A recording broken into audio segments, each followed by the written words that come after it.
Hi, I'm Keri Vellis, and thank you today for listening to my story.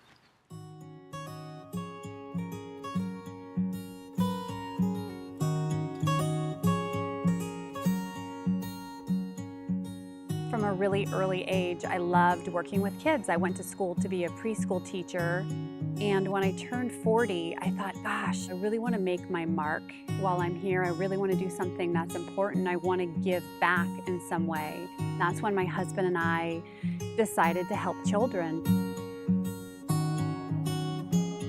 I have been doing emergency foster care for 5 years and have taken in about 17 children. Having 3 biological children, we've added to our family and we've adopted 3. So we have 6 children, and I joke because I always have to count or think about how many kids I have.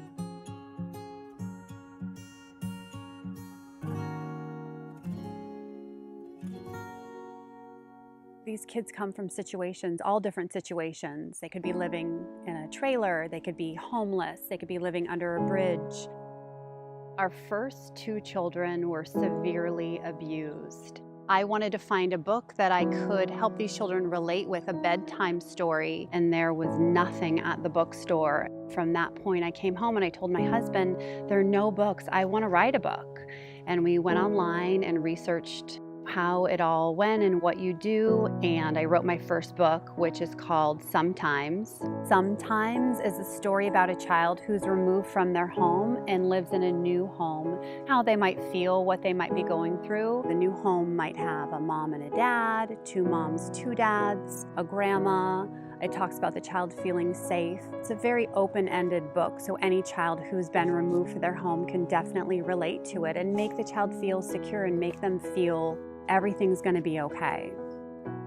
My second book, When I Was Little, is a story about a child who's been abused, who suffers from nightmares, who has a hard time, and how they disclose to a therapist about their abuse and how things are getting easier for them.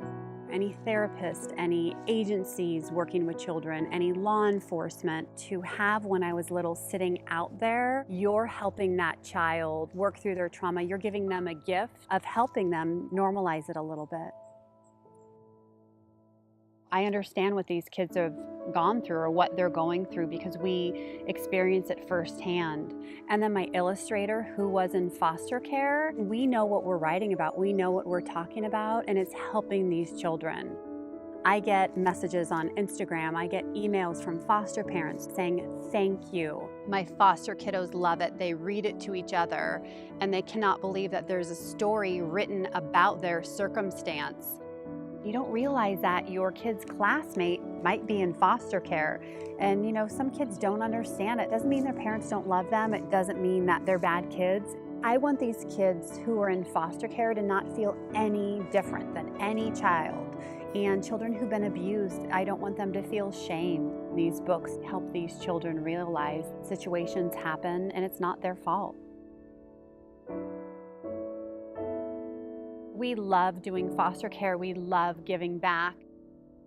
The books that I've written for children is me going into their home and telling a story of healing. There's over 450,000 children in the U.S. in foster care. I want them all to receive my book Sometimes. There's kids all over the U.S. who have suffered some type of abuse, and I want them to have my book When I Was Little. But I need your help. I self-publish all these books. I fund everything myself. My nonprofit Keris Kids funds getting these children these books. Anyone can help, corporations, companies. With your donations or with your help, we can make that happen. We can give to these so vulnerable children. Imagine your child being removed from your arms, being placed in a new home, how scary that is and what these children go through. To have a child sit and read a book and feel good about their situation, what kind of gift are you giving them? To find out more about how you can sponsor this journey, you can go to keriskids.net. You can purchase books, you can donate, or you can go to my website, kerivellis.com. You can watch some videos about me and about the books. Thank you for taking the time and watching this and listening to my story. I appreciate it.